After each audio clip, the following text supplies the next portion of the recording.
here on the hotel balcony. You hear a lot of traffic in the background, I'm sure.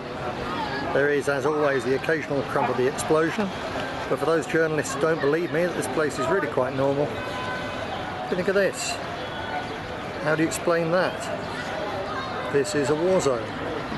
This is the view from my hotel room. And look at the traffic down there.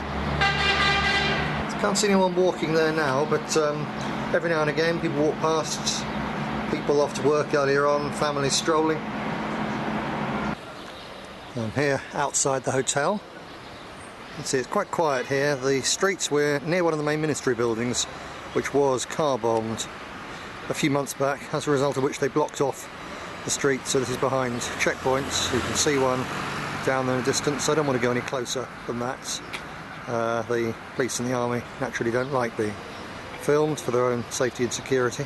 So the security check down at the end we're looking to now is actually much more lax. I've been through far tighter in Northern Ireland, that's for sure.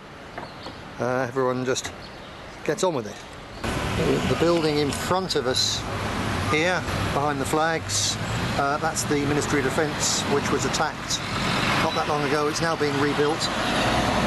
This is absolutely in the centre of Damascus, the fountain there. So even to have that water, that electricity, shows a degree of normality. If you notice there that the policeman saw the camera, he's not fussed. I'm going to dip away from a soldier there, in fairness to them.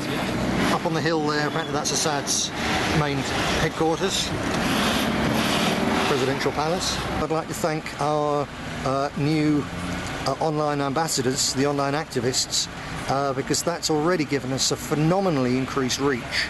And those of you involved in that, every time you're sending our messages out to your friends, your relatives and so on through social networks, you're part of a big and growing team doing that, and it really has an influence. We were out late last night, walked to a restaurant, walked back, very quiet. I'm told by the locals here that, and people who've visited here before, that it is much quieter, certainly at night. The culture used to be of sitting on the pavement with your friends, outside cafes and so on, outside your own homes, and just chatting and smoking their rather strange pipes, and drinking tea, and that's all pretty gone. The restaurants are fairly empty. And there's certainly things in the shops. The prices of all the staple foods are subsidised, kept very low, very affordable. Everybody's fed and happy in that regard, but there is like a natural fear of being out on the streets. When I guess today we probably heard perhaps 4 blasts. As I've said constantly, it doesn't affect normal life, but there is still a war being waged against these poor people, and obviously it has a human effect as well.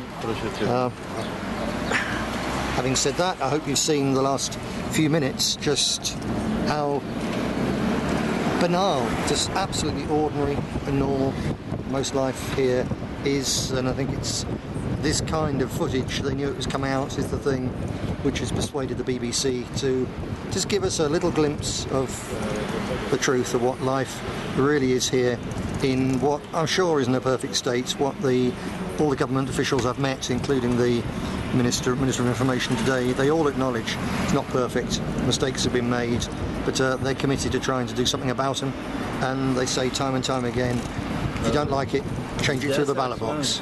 That's the way.